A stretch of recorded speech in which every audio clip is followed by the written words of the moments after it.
here I will explain a little bit here.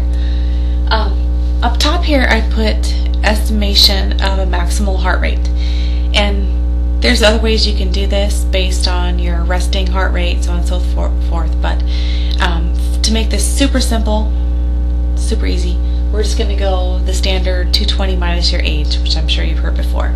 So this is a 30-year-old female, no big deal. Her maximal heart rate would be 190. And so for this right here, we're going to talk within 85% of our maximal heart rate, which is normally considered as high intensity, and 65% of our maximal heart rate, which is normally labeled fat burning zone. And we're going to look at the differences between the two. So let's say lower end, she's going to go on a cardio machine for say 30 minutes. This isn't burning very much, but we're just doing it for illustration purposes. So in this zone right here, which is your typical fat burning zone, it is true that you burn a higher percentage of fat calories, but overall you're burning less calories. So you step it up a notch, you burn more calories, and it's true that you burn a smaller percentage of them in actual fat calories. So the actual time that you're on the machine working out, a lower percentage comes from fat. But overall, you're burning more calories, so a lower percent of a higher number of calories works out to a higher number of fat calories altogether. So 65% of 100 is only 65, 40% of 250 is 100. So you're actually burning more fat calories, and you're expending more calories during the time you're on that cardio machine. But that's not all. When you are in this zone and you get off that cardio machine, it's over. All your fat burning, everything's done for the day. So you burned this many calories altogether, this many of them came from fat, end of story. However, if you're in your high intensity zone, you burn many more calories while you're on the machine, and when you get off that machine, you have a couple extras on your side. So the first key, obviously, which I've already touched on, is that you're going to spend less time on the cardio machine. And I don't know about you, but I'm all for that. Less time, good. And you burn more calories overall.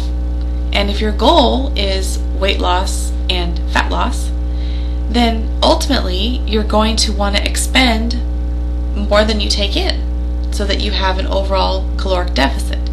You have a greater potential of doing that if you can burn more calories, right?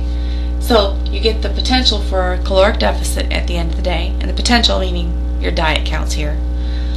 And the biggest thing of all that you take away from this is that you create a caloric afterburn. Okay? It's just like what it sounds. After you get off that cardio machine, you're still burning calories. Okay.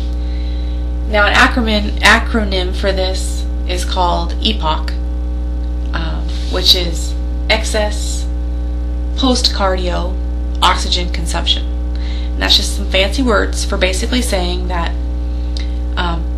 you can visibly measure your oxygen consumption throughout the day after you work out this way. And that extra oxygen that you're taking in normally, just sitting around, is a way that they know that there's proof that you are burning more calories.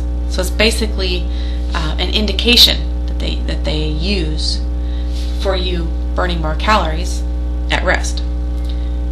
And that will last up to 48 hours after you get off that cardio machine, give or take. So what does EPOC translate to? The caloric afterburn translate to? Increasing your metabolic rate 24/7. Yeah, there's lots of little things that you can do to increase your metabolic rate. You can eat smaller meals more often. We've all heard that, right?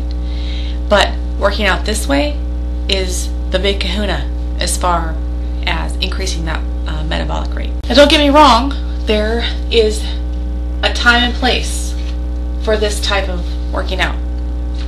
and it can be a very valuable tool if you know when and how to use it.